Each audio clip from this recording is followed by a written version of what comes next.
പ്രിയപ്പെട്ട ദൈവത്തിന് നിന്നോടുള്ള അഗാധമായിരിക്കുന്ന സ്നേഹം എന്താണെന്ന് അറിയാമോ? നിനക്ക് പകരക്കാരനായിട്ട് നിന്റെ സകല തെറ്റിന്റെ ശിക്ഷ ഏറ്റുകൊണ്ട് യേശുക്രിസ്തു നിനക്ക് വേണ്ടി മരിച്ചു എന്നുള്ളതാണ് ദൈവത്തിന് നിന്നോടുള്ള അഗാധമായിരിക്കുന്ന സ്നേഹം. അയ്യോ, നീ കടബാധ്യരായിരുന്നപ്പോൾ നിന്റെ കൂട്ടുകാരനല്ലോ ചീത്തി അടയ്ക്കാൻ പൈസ തന്നത്, അത് അവന്റെ സ്നേഹം.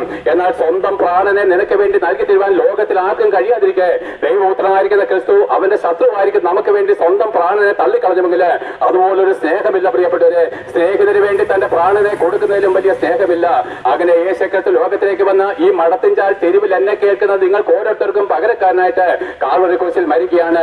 നമ്മുടെ സകലവിധമായിരിക്കുന്ന പാപങ്ങളും അവൻ ചുമന്നുകൊണ്ട് പാപത്തിന്റെ ശമ്പളം മരണമാണെന്നുള്ള ദൈവകോടതിയുടെ മുമ്പിൽ എന്റെയും നിന്റെയും പാപച്ചുമടായിരിക്കുന്ന കഴുകുമരം ചുമന്നുകൊണ്ട് ഗോൽഗോഥാ മലമുകളിലേക്ക് പോകുമ്പോൾ അവൻ ചാട്ടവാർ അടിയേറ്റ് അവന്റെ ശരീരം തകർക്കപ്പെടുമ്പോൾ നമ്മുടെ അകൃത്യങ്ങൾ നിമിത്തം അവൻ അടിയേറ്റ് തകർക്കപ്പെട്ടുകൊണ്ട് നമ്മുടെ പാപഭാരം ചുമന്നുകൊണ്ട് ഗോൽഗോഥാ മലമുകളിലേക്ക് പോകുമ്പോൾ രണ്ട് കള്ളന്മാരുടെ മധ്യേ പൂനാണിമേൽ അവൻ നട്ടുച്ചവയിലിൽ തൂങ്ങിക്കിടന്നുകൊണ്ട് നിലവിളിക്കുകയാണ്, എന്റെ ദൈവമേ, നീ എന്നെ കൈവിട്ടതെന്ത്?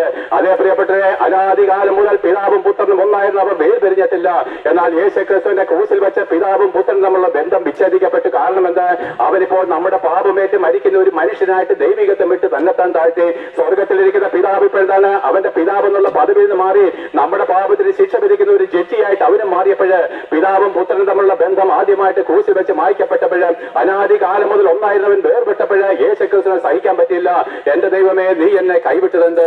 പാപികളായിരിക്കും നമുക്ക് വേണ്ടി സ്വർഗത്തിലെ സകല സന്തോഷം ഉപേക്ഷിച്ച് ഇറങ്ങി വന്നവന്, പാപികളായിരിക്കും നമുക്ക് വേണ്ടി തന്റെ ഏകജാതനെ പുത്രനെ ലോകത്തിലേക്ക് എറിഞ്ഞു കളഞ്ഞ പിതാവായ ദൈവം. പ്രിയപ്പെട്ട പിതാവിന്റെയും പുത്രന്റെയും സ്നേഹത്തിന് മുമ്പിൽ നിങ്ങൾ ശിരസ് നമിക്കുന്നില്ലെങ്കിൽ, അവന്റെ മുമ്പിൽ ഇന്ന് നിങ്ങൾക്ക് മുഴങ്കാലം അടക്കുവാൻ കഴിയുന്നില്ലെങ്കിൽ, എന്റെ പ്രിയപ്പെട്ടവരെ, നമ്മളോളം അരിഷ്ടമാരും ക്രൂരമായിരിക്കുന്ന ശിക്ഷാവിധിക്ക് യോഗ്യരായിട്ട് മറ്റാരുമില്ല.